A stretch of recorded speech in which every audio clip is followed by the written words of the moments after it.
Filho do Espírito Santo também. Vou deixar bem claro para todo mundo aí. Quem não quiser escutar o que eu vou falar, muda de canal. Quem tiver no Twitter e não quiser escutar, desliga. Os moleques ali que... Como foi nos pênaltis de ontem. Onde ele foi? Ele foi pro vestiário. Foi covarde. Não acolheu seus jogadores. Deixou os caras largados no campo. Ele foi covarde. Ele só se preocupou com o emocional dele. Ele entrou porque também, lógico, sofreu. Agora, isso foi em 2016, né? De lá para cá muita coisa mudou e a nossa referência de futebol mudou depois que o São Paulo e o Jorge Jesus passaram por aqui. Com outras maneiras de jogar futebol, tá? Formas diferentes. Fala, nação! Saudações, Bruninha, nação. Vamos embora reagir aqui mais um vídeo, né? E dessa vez sobre o Casagrande. O Casagrande, ele sempre foi um defensor muito grande do Tite. E dessa vez o Casagrande não poupou elogios ao Tite, né? Pra pegar uma forma mais leve, né? O Casagrande detonou o Tite, disse que o Tite é um covarde. E vamos embora reagir aqui, né? Outro ponto que a gente vai reagir também. Neymar segue na seleção brasileira ou não? Ou o ciclo do Neymar na seleção acabou? E outro ponto que a gente vai reagir aqui também é o Brasil, agora após mais uma eliminação para seleções europeias, o Brasil deve contratar algum técnico estrangeiro para dirigir a seleção? Eu quero saber a opinião de vocês. Responde, o ciclo do Neymar já acabou e se o Brasil tem que pegar um técnico estrangeiro, né? Tamo junto, deixe seu like, sua inscrição para ajudar o canal e eu quero dar os créditos ao All Sport. Link na descrição como crédito. É isso aí, quero saber a tua opinião aqui nos comentários. Tamo junto e vambora aí. Tite embora do gramado. Isso é inadmissível para um líder de um grupo, que é o treinador. O líder geral do grupo é o treinador. Dentro do campo, precisa ter um líder como jogador. Um cara que acalma, um cara que acelera, um cara que diz, gente, vamos ficar devagar, estamos ganhando o jogo, não precisa acelerar, ou vamos atacar agora. Tem um cara dentro do campo que o Brasil não tem. Mas o líder geral da história é o treinador. E é inadmissível para um jogador olhar, depois de uma derrota dessa, todo mundo caído no chão, você olhar para o seu líder e o cara te abandonou. É abandonar. Não é, cara, não é ir embora. Eu sempre faço isso. É abandono. É falta de acolhimento. Quem tem que acolher o jogador numa hora dessa é o treinador e são os jogadores que estavam do lado de fora que não sofreram, né, emocionalmente, diretamente com aquilo que aconteceu. Eu estava no jogo contra a França em 86. Eu estava no banco, louco para entrar no jogo. Só podia ter 2 substituições naquela época. E o Tele escolheu colocar o Silas e colocou o Zico no segundo tempo, que o Zico deu o passe pro Branco, sofreu o pênalti, enfim, aquela história toda. Todo mundo sabe. Eu estava no banco e vi os jogadores desmoronar em campo quando nós perdemos. Nós entramos em campo, estava eu, Leão, Edson, Falcão, Oscar, mais o Tele, mais Moraci Santana, mais Gilberto Tim, todo mundo entrou no campo e nós fomos acolher aquele mais próximo, aquele que a gente tinha mais intimidade ou aquele que estava sofrendo mais. Eu fui e abracei o Branco, que o Branco estava derrubado em campo. O Branco estava derrubado, eu fui direto no Branco, porque eu tinha uma relação boa com o Branco, como eu tinha com todo mundo, mas o Branco estava totalmente acabado. Eu fui abraçar o Branco, o Falcão fui falar com outro, sabe? Todo mundo se acolheu ali, o Tele e a comissão técnica, os jogadores do banco, todo mundo, nós entramos para acolher o jogador. Jogar futebol, disputar uma Copa do Mundo, não é só você colocar um esquema tático, escalar o time e depois que acontece o resultado, você, pronto, não é mais comigo, acabou. Não, gente, não. Principalmente se vence, tudo bem, ele pode ir pro vestiário. Ninguém ia sentir falta da liderança do treinador quando se ganha uma partida, se passa para semifinal. Agora, perdeu. Ele tinha que ser o primeiro cara a ir abraçar o Marquinhos, que perdeu o pênalti e deu a vitória para a Croácia. Ele tinha que ser o primeiro. Ele não só foi ruim, ele não só foi péssimo como treinador, na minha opinião, como que ele foi péssimo em gestor, como ele fala que ele sempre era, gestão, equilíbrio, as relações. Ele sempre falou das relações. Onde estava a relação dele emocional com os jogadores? Onde que está? Onde foi? Cadê a liderança emocional? Cadê a liderança de uma postura de treinador mesmo para acolher seus jogadores depois de uma derrota sofrida, como foi nos pênaltis de ontem? Onde ele foi? Ele foi pro vestiário, foi covarde. Não acolheu seus jogadores, deixou os caras largados no campo. Ele foi covarde. Ele só se preocupou com o emocional dele. Ele entrou porque também, lógico, sofreu, também ficou mal emocionalmente que o time perdeu, mas só pensou nele. Foi pro vestiário, não pensou em acolher ninguém. O primeiro cara era o Marquinhos. Mal. O Tite, para mim, perdeu totalmente o crédito. Não em parte tática, isso ele já fez muito bem. Eu acho que em clube ele funciona muito bem, funcionou no Corinthians muito bem. Em clube ele funciona muito bem, porque ele treina todo dia os caras são mais unidos. Agora, em campeonato de torneio de Copa do Mundo, ele não sabe trabalhar e não sabe gestir a emoção dos jogadores. Péssimo. E péssimo, Casão, zero pro Tite. a gente tem essas imagens dos Isso me croatas incomodou ontem. cancelando os brasileiros. Exatamente. E a gente tem muita Então, gente concordando quem foi com acolher? você. Frente, que é quem vai ser o técnico da seleção, o novo treinador da seleção? A gente até vai falar outras vezes aqui até o final da Copa, mas é um assunto que se coloca. O Tite não vai ser e o Tite era tido como o melhor treinador brasileiro tranquilamente. E agora? De fato, o Tite era o melhor treinador brasileiro quando ele virou técnico da seleção, né? Isso é um ponto. Agora, isso foi em 2016, né? De lá para cá, muita coisa mudou, e a nossa referência de futebol mudou depois que o São Paulo e o Jorge Jesus passaram por aqui, com outras maneiras de jogar futebol, tá? Formas diferentes de jogar futebol. Futebol competitivo bem jogado, que esses dois técnicos conseguiram colocar em prática. Outros conseguiram também trabalhos de sucesso, mas sem essa característica, que eu acho que assim, a seleção brasileira, eu vou falar isso sempre, aqui, a minha passagem por esse país aqui, durante a Copa do Mundo, só reforça essa tese. A seleção brasileira surfa na onda gigante do sucesso de sua história, a sua camisa tradicional e a história dos seus craques. E colhe muitos frutos por conta disso, inclusive muitos torcedores aqui apoiando a seleção, e gente que não sabe falar uma palavra de português, mas que admira o futebol do Brasil. Então, ela tem que jogar bem e vencer. Esse tem que ser tudo bem, eventualmente você não vai jogar bem, mas você tem que ter sempre isso no alvo, jogar bem e vencer. Até porque jogar bem se aproxima da vitória, não é jogando mal que você fica perto da vitória. Hoje, ao contrário da época que o Tite assumiu, além do futebol ter passado por mudanças aqui, aí no Brasil, né, durante esse período, a nossa régua mudou também, né? A expectativa é outra, porque a gente viu que dá para fazer mais do que essa coisa mequetrefe que a maioria dos técnicos brasileiros consegue fazer. O Tite era o melhor, hoje não é mais, porque já apareceram outras coisas mais interessantes para a gente poder consumir em termos de futebol. E não existe ninguém que se habilite nesse momento. O presidente da CBF, certamente, não vai ficar ninguém. Eu duvido que fique Juninho Paulista, esse pessoal todo que ele herdou lá do tempo do Caboclo, essa turma toda deve cair. Junto com o Tite cai todo mundo, então ele deve formar uma nova equipe. E aí vão buscar alguém. Eu acho que eles têm que buscar um técnico fora do país, alguém. Não adianta buscar medalha, não vai ligar Guardiola, esquece, Guardiola vai pegar essa bucha de jeito nenhum. Tem que pegar um cara lá fora, não importa a nacionalidade, que seja um técnico que tenha uma característica que faça sentido para o Brasil jogar um bom futebol, um cara que tenha habilidade para lidar com estrelas, né? Lidar com esses egos todos, e que queira abraçar a causa. Abraçar essa causa. Sinta prazer por esse desafio. Fazer o Brasil jogar um bom futebol, o Brasil avançar. É um desafio pesquisar esse nome e encontrar esse nome. Ele deve estar em algum lugar. Esse cara tem que existir. Ele tem que estar em algum canto. Aí tem que ser competente o bastante para mapear o mercado e encontrar. Se o Fortaleza achou o Vojvoda lá no Chile, um argentino que estava no Chile, que faz tanto sucesso, muito mais do que o Fortaleza poderia imaginar, eu creio, né? Por que a CBF não pode encontrar o seu Vojvoda? Um técnico que, de repente, ninguém aqui imagina, mas que seja capaz de fazer um bom trabalho. Esse técnico certamente não é brasileiro, porque no Brasil não tem ninguém que se habilite a isso nesse momento, ninguém que se apresente com isso. E não adianta continuar se iludindo com confrontos de Copa América e eliminatórias. Não vai para nada.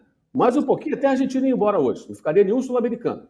Então, lembra que você perguntava no começo, quando tinha aquelas zebrinhas lá, você falava, seu âncora, os europeus, não sei o quê, tá aí, outra eliminação para o europeu. Exatamente. É isso que acontece. Meio com a Liga das Nações, com a Alemanha sendo despachada, a Bélgica fazendo papelão, mas a realidade é essa, né? Eles ainda conseguem ser algozes do Brasil, e numa sequência pesada, né?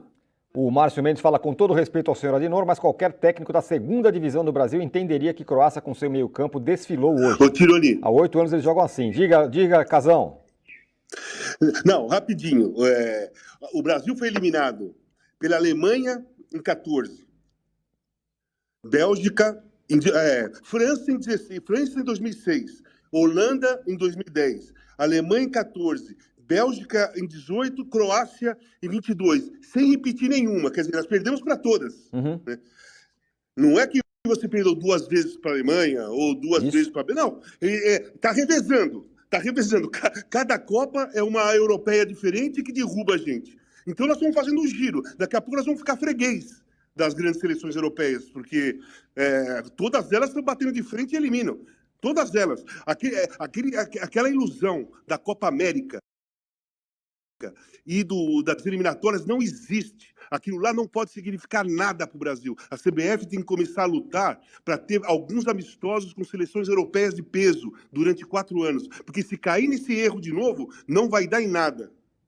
É o que diz aqui o Gustavo Lucena. Até que ponto a falta de confrontos com a nata do futebol europeu pode ocasionar uma eventual decadência do Brasil? Diz aqui o Gustavo Lucena. Agora, Juca, tem uma outra questão também, que passa por nós da imprensa, o Henrique, por exemplo, ele elogia o Casagrande. Casão é gigante, a imprensa esportiva vende um produto que não existe. Favorita de Araque, Casão cada vez melhor. Agora vamos reagir uma parte aqui, um trecho aqui bem rapidinho. E a minha pergunta é o seguinte para você. O ciclo de Neymar na seleção brasileira acabou, sim ou não, né? Para mim, acabou. Para você, falando de Copa, falando de seleção brasileira. Ontem o Neymar, ele conversou com a imprensa, com os jornalistas na zona mista e falou o seguinte, tá? Abre aspas para Neymar sobre ter disputado o seu último Mundial. Pode ser a última Copa do Mundo do Neymar, a gente não sabe. Abre aspas. Sinceramente, não sei. Acho que falar agora é ruim, porque a cabeça está quente. Não estou raciocinando direito. Falar que ao fim estaria me precipitando. Mas também não garanto nada. Vamos ver o que acontece daqui para frente. Quero pegar esse tempo para pensar na seleção. Pensar no que quero para mim. Não fecho as portas para a seleção. Também não digo 100% que eu vou voltar. Fecha aspas. O Neymar, que se igualou a ninguém menos do que Pelé no número de gols oficiais marcados pela seleção brasileira, com 77 gols em 124 jogos. A marca do rei é de 77 gols em 91 jogos. E ontem o Pelé divulgou uma carta ao Neymar, uma carta aberta após a eliminação. Ainda disse, né, o seu legado está longe de chegar ao fim, continue nos inspirando. Mas está aí Flávio, Bernardo Ramos, Márcio Reis, Chacon. Será que o Neymar se despede da seleção brasileira depois dessa Copa do Mundo? Será que foi a última Copa do Mundo do Neymar? Olha, sinceramente, espero que não. Que eu não vejo um jogador com tanto talento e diferente como o Neymar é nessa nova geração, não vejo nenhum. Acho que o Neymar, ele é um capitão técnico da equipe, os jogadores se sentem mais à vontade com o Neymar, ele chama a responsabilidade, ele puxa a marcação, ele é o cara que vai fazer algo diferente, é o Neymar.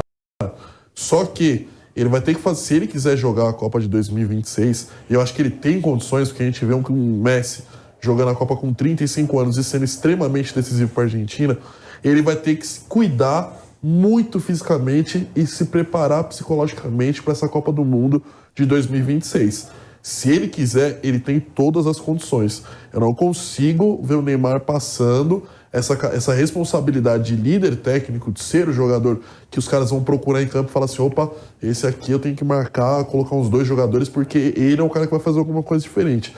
Sem o Neymar, a seleção brasileira é um grupo, continua sendo um grupo forte, mas um grupo comum. Assim como a França, vou colocar outro jogador para a gente poder colocar aqui também. A França é uma seleção muito boa, mas que tem um cara que destoa, que é o Mbappé. A seleção da Argentina é uma seleção boa, mas que tem um cara que destoa, que é o Messi. Então você precisa ter esse tipo de jogador. E hoje eu não vejo a seleção brasileira com um jogador que chegue próximo do que o Neymar representa hoje. De toda essa técnica, diferença, cara que impõe respeito nos adversários, como foi na época do Ronaldo, como foi na época do Romário, dadas as medidas proporções, claro. Neymar é Neymar e esses aí são outros jogadores. Mas eu espero muito que ele repense isso aí, veja, cuide muito dessa parte física, coloque na cabeça, principalmente, que ele tem condição de liderar esses jogadores que vão estar no auge da sua forma física. A gente está falando aqui do Rodrigo, Vini Júnior, do Rafinha, do Martinelli, todos jogadores na casa dos 22 anos de idade. Eles vão chegar em 2026 com 26 anos. Vão chegar no auge da forma física. Você tendo um cara diferente como o Neymar para poder colocar esses caras, para poder jogar, ele coordenando esses jogadores. E outro, em 2026 ele não vai ser mais esse jogador de velocidade. Ele já não é hoje esse jogador que arranca tanto. Ele vai ser um jogador muito mais técnico. Vai ser muito mais próximo de um finalizador, de um cara que tem uma visão de passe, que ele bate falta, ele é um jogador mais técnico, do que um cara de velocidade. Vai precisar desse cara para poder coordenar. Então eu espero muito que em 2026 o Neymar esteja pensando seriamente em continuar na seleção brasileira. Flávio Prado. Não sei o que ele vai fazer. Se fosse eu, e se ele me perguntasse, ele não vai perguntar, nem pensar. Nem pensar. Mas nem pensar. Nem eliminatória, nem nada. Parava agora com seleção. Eu não vejo nenhuma vantagem para o Neymar jogar em seleção. Nenhuma, né? Zero. O Neymar não é um cara querido pelo público brasileiro. Os caras enchem muito mais o saco dele do que dar algum tipo de retorno positivo.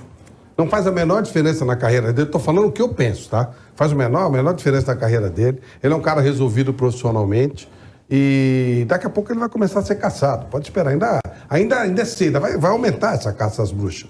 Aumentar. Isso aí a gente sabe como é que é. Se ganhasse, a culpa era dele e do Tite. Se como perdeu, a culpa é do Tite e dele. E eu acho que não vale a pena o cara. Eu, se fosse ele, milionário, resolvido, famoso no mundo inteiro, eu pararia agora. Mas eu não sei o que ele vai resolver. Eu estou falando o que eu faria no lugar dele se ele me perguntasse o que eu recomendaria. Agora, se ele vai participar ou não, não sei. Bom, vou colocar nessa conversa o Mauro César Pereira, está ao vivo conosco aqui nessa primeira edição do Bate Pronto. E aí, Mauro, agora para os nossos amigos do Bate Pronto, do canal do YouTube Jovem Pan Esportes, a sua análise dessa eliminação do Brasil para a Croácia nas quartas de final. O Brasil que fica pelo caminho mais uma vez para um europeu. O Brasil que vem de 6 derrotas, né? Se a gente for contabilizar ainda aquela derrota para a Holanda na disputa de 3º e 4º lugar em 2014. Mas e aí, Mauro César, bem-vindo ao Bate Pronto, a sua análise desse Brasil e Croácia. Salve, Pedro, companheiros, um abraço a todos. Bem, como falávamos ontem, né? Acho que essa eliminação, ela, pela maneira como aconteceu, ela evidenciou carências da comissão técnica, né? Erros repetidos, falta de entendimento do jogo, falta de repertório para mudar a forma de jogar. O time não estava preparado para mudar a sua forma de jogar. A Croácia não foi surpreendente, a pedra estava cantada. Falamos antes do jogo, dias antes do jogo, na véspera do jogo, 1 hora antes do jogo, como a Croácia jogaria. Era evidente que jogaria daquela maneira. A comissão técnica parecia não estar preparada para isso e durante o jogo não demonstrou ter capacidade de fazer mudanças no sistema de jogo, na forma da equipe se comportar, para tentar minimizar o problema. O problema era a Croácia ditar o ritmo em boa parte do jogo e conduzir a partida para uma prorrogação e tudo mais. Aí depois tem os erros graves do gol de empate no momento que o jogo tinha que ter acabado para o Brasil, né?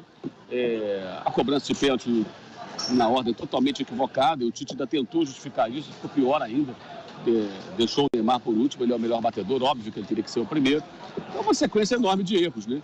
Então, fica para mim muito evidente que, se havia alguma dúvida, não há mais, né? Se a seleção brasileira quiser buscar algo próximo da excelência, eu acho que a seleção brasileira sempre tem que buscar isso, porque a seleção brasileira é a maior campeã, ela e a CBF, e aqueles que dela participam, tiram muito proveito da fama construída ao longo da história, da linda história de sucesso do futebol brasileiro. Os fãs do futebol brasileiro, várias partes do mundo, aqui não são poucos, pelo contrário, são muitos. Ontem, por exemplo, quando eu voltava do estádio, um número enorme de pessoas com a camisa do Brasil que nem falam português. Falam diferentes idiomas, que estavam ali uniformizados, porque são admiradores do futebol brasileiro. Então, se o Brasil colhe os frutos disso tudo, ele tem por obrigação buscar ser competitivo e jogar no futebol. Não é futebol bonito, gente. Futebol bonito é subjetivo. Jogar bem é defender bem, atacar bem, ter variedade de jogo, saber se adequar às partidas, ser competitivo. E o Brasil não tem sido. Novamente não foi. O Tite teve 2 Copas, 1 ciclo e meio, esse agora inteirinho para ele. Muito pouco. E acho que a CBF, com o seu novo presidente, que herdou essa comissão técnica, essa diretoria, provavelmente ele vai fazer uma mudança geral, pelo menos é o que se comenta nos bastidores, que não fica ninguém, ainda mais agora com a derrota, que ele conseguiu encontrar um diretor esportivo competente, não sei se brasileiro, talvez possa ser até alguém de fora, e o técnico tem que ser alguém de fora, alguém que tenha também uma cultura futebolística que se adapte, se adeque àquilo que é o futebol brasileiro. Também não adianta trazer um estrangeiro com uma visão de futebol totalmente diferente daquilo que é ou deveria ser o futebol brasileiro. Né? Lembrando, o Brasil e seus patrocinadores, eles surfam nessa onda. Quem criou o Joga Bonito? Foi um patrocinador da CBF. Quem colocou lá Joga Bonito na camisa do Brasil? Bonito, eu não estou falando bonito, estou falando jogar bem, porque para mim jogo bonito é subjetivo. Então, se o Brasil se aproveita disso, se o Brasil colhe os frutos, né, até econômicos da CBF, no caso, do sucesso que o Brasil tem no futebol, fez ao longo dos tempos, ele tem que buscar isso, jogar bem e vencer. É mais ou menos como os americanos fazem no basquete. Eles querem jogar bem e ganhar, de todo mundo. O Brasil deveria ter isso como meta, por mais difícil que seja, meta ambiciosa. Mas isso lá na frente. No primeiro momento, conseguir pelo menos ganhar uma Copa do Mundo. Já são aí seguidas eliminações, né, para europeus, 2006, 2010, 2014, 2018, 2022, são 5, para 5 países diferentes, com um roteiro muito parecido em algumas ocasiões. Eu acho que essa eliminação de ontem lembra muito a eliminação para a Bélgica, e o Tite não se provou um técnico capaz, infelizmente. Acho que não, é um bom treinador, muito sucesso no futebol brasileiro, títulos pelo Corinthians, mas no nível de seleção ele não apresentou o que era necessário. Isso para mim é muito claro, é uma constatação até meio óbvia, né? E uma coisa que é importante dizer, né? Algumas pessoas começam a falar, não, mas tinha que falar antes, não, ninguém tem que falar nada antes. Pode até ter dito antes alguma coisa, um ou outro analista, um outro torcedor, mas a obra, quando concluída, é que ela vai ser analisada. Ninguém vai analisar um filme antes dele ficar pronto. Ninguém vai falar sobre um livro antes dele ser escrito. Quando você pega a obra pronta, você fala. A obra da seleção brasileira, ela fica pronta a cada 4 anos, quando termina a Copa do Mundo ou a participação do Brasil no Mundial. E a participação não foi boa. Então, todo esse trabalho, todo esse processo, se mostrou o quê? Se mostrou abaixo daquilo que deveria ser, aquém daquilo que deveria ser. Isso, para mim, não é nem uma coisa que eu consigo discutir, porque é tão óbvio, né? Ou alguém acha que aquela apresentação de ontem foi satisfatória? Ou alguém acha que o que o Brasil mostrou, tirando o segundo tempo contra a Sérvia, em alguns momentos ali contra a Suíça, foi bom? Porque a Coreia do Sul, como falamos aqui, não servia de parâmetro. Um time muito ingênuo, muito mal preparado. O jogo de Camarões também acho que não, é o extremo também. Perdeu, mas era o time reserva. Aquilo também não era referência. Então, nos 3 jogos dos titulares, tivemos um segundo tempo excelente contra a Sérvia. Para mim, o melhor momento do Brasil numa Copa do Mundo desde o Mundial de 2002, quando foi campeão. E uma partida ontem muito abaixo do que se imaginava, com uma comissão técnica que ficou ali à beira do campo, sem conseguir mudar a forma de jogar, trocando jogadores de ponta por ponta, centroavante por centroavante, lateral por lateral, e mantendo a mesma forma de jogar. E só chegou ao gol do talento do Neymar. Tinha que ser assim, né? No talento, numa jogada aleatória. Foi o que aconteceu. Isso tudo é muito pouco para 6 anos de trabalho. 6 anos de trabalho foi muito pouco, realmente. Houve um fracasso. Começa tudo de novo. E agora busquem alguém capaz, realmente, de fazer um trabalho consistente e que possa, daqui a 3 anos e meio, um pouco mais, né? Nos Estados Unidos, Canadá e México, fazer com que o Brasil seja, de fato, mais competitivo e possa chegar ao título. Esse país aqui precisa de mostrar o que a gente precisa fazer. O futebol não é seu, Tite. Você não tem que sair de cabeça erguida. Você tem que sair de cabeça baixa ou entre o saco. O que você fez nesses últimos 8 anos foi uma vergonha. Você levou Tyson, você levou Fred, você oportunizou, você inventou Zona 14, você acabou com o futebol brasileiro. Você colocou o futebol brasileiro lá no capeta, lá no tacho do capeta. Sabe como? Quando você tira o Vinícius Júnior, quando você não leva o Dudu, quando você não leva o Gabigol. Você não tem outro esquema. Você nunca teve outro esquema. Eu não vou colocar o Daniel Alves nessa parada. Ele não perdeu a Copa do Mundo e nem a classificação. O Neymar também não, porque ele fez o gol. Dá uma olhada à Argentina do Messi. Dá uma olhada a Portugal, o Cristiano Ronaldo. A diferença, Cristiano Ronaldo, deu para você bem. Vai jogar o Gonçalo. E ele meteu 3 gols. O Messi perdeu o pênalti no último jogo. O que ele fez? Perdeu para a Arábia Saudita. Todos nós brasileiros estamos soltando os rojões. Pá, pum, vai perder, não vai classificar. Nós falamos aqui. Não vai classificar? Tá na onde? Nas semifinais. E hoje poderia até ter perdido para a Holanda. Perderia de cabeça erguida, porque jogou muito. Tomou 2 gols. Um do grandão lá que cabeceou e o outro de jogada ensaiada que eu nunca vi na minha vida. Uma jogada como aquela do Van Gaal. Não, mas o treinador foi ele que fez. Foi o Van Gaal que fez a jogada. E aí, meu irmão, aqui não é o país do futebol. Nós não somos. Nós temos uma televisão só que mostra. E ainda eu quero, aí vejo ainda o Galvão Bueno, fala, não, agora eu vou torcer para a Argentina. Aí o outro comentarista, nossa, como o Brasil melhorou no segundo tempo. Mentira! Mentira! Aqui não tem mentira. O Rafa fala o que ele quiser, o Maurício fala o que ele quiser e o Veloso também. Todo mundo aqui tem o direito de falar. Agora você, Tite, você é o pior treinador da história.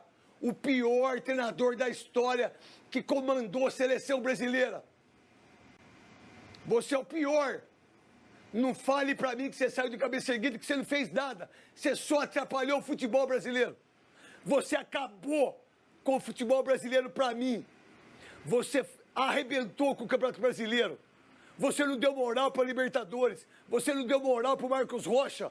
Você não deu fantástico.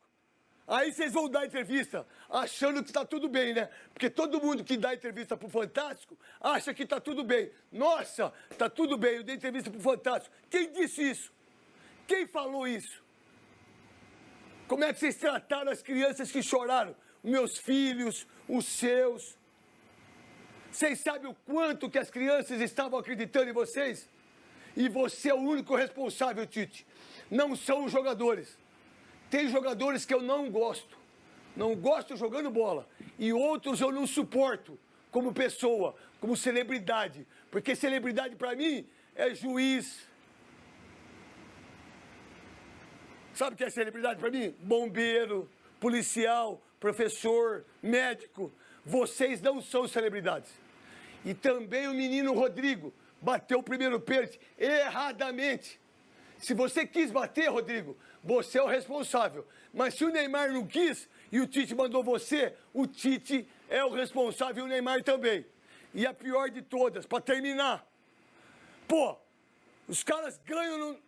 Vocês não sei quem que ganhou. Vai, bate e faz o gol.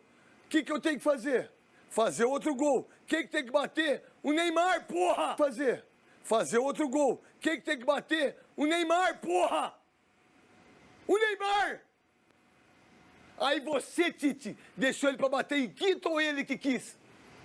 Ou você não tem moral na seleção brasileira? Ou você não manda porra nenhuma? Não manda nada! Porque você ficou com o Marco Paulo Del Nero, você ficou com o Ricardo Teixeira, você ficou com o Rogério Caboclo, você ficou com o Edinaldo agora, e vai ser o Andrés que vai mandar o ano que vem. E aí, nós perdemos a porra do pênalti, chega o quarto pênalti.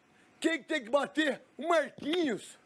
Não, é o Neymar, porque se perdesse o pênalti, como perdeu, nós estamos fora da Copa. E você deixou o Marquinhos, e o Neymar não bateu o pênalti. Cara, é a mesma coisa você ir na zona, tem 200 mulheres, e você vai embora e você pagou todo mundo. Você vai em Roma e não vê o Papa. Você vai na igreja e não vê a missa. Você vai pescar e não leva vara. Que por sinal, Tite, só você deu vara para nós. Você é o pior treinador da história da seleção brasileira e dessa camisa pesada que não é mais. Sabe por que não é mais? Porque tem muito ladrão, muito bandido, muito vagabundo. Então, é isso aí, nação. Mais um react que eu tô trazendo pra vocês aqui sobre a seleção brasileira. Óbvio que isso vai acabar. Daqui a pouco a gente vai falar sobre só o mercado da bola, né? Notícia dos nossos times, e principalmente aqui do Flamengo. Outra coisa, o Casagrande, ele sempre foi um defensor do Tite.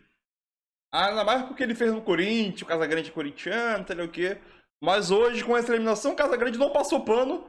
E o Casagrande falou a pura verdade. O Tite, ele foi um completo covarde na seleção, entendeu? Abandonou o time na pior hora que a seleção precisava, né? Após ser eliminado, foi pro vestiário correr, chorar, entendeu? Isso é o líder. A seleção brasileira, hoje em dia, ela não tem líder. O Neymar não é líder da seleção, como o Messi, um CR7, Casemiro, Thiago Silva. Não. Eu creio que a seleção brasileira ela não tem um líder, uma liderança, como antigamente tinha. 2002, 2006, mesmo sendo uma bagunça, ela tinha liderança. Cristiano Ronaldo, Messi são exemplos de liderança na seleção, principalmente o CR7. Mas não desmerecendo o Messi na Argentina. Mas aquela seleção brasileira acabou colhendo o que o Tite acabou colhendo, né, os frutos do que o Tite tanto prezava, né? A defesa. O Tite prezava tanto pela defesa, né? O Tite, ele prezava o quê? É muito conservador. Ele era muito conservador. Quando pegou uma seleção boa, que é o time da Croácia, atual finalista da última Copa, time 4 atacantes. Consegui levar o gol aonde o Tite é melhor em armar retranca, né? Lamentável o Tite, e o Tite é um completo covarde, né? Simplesmente isso. Lamentável.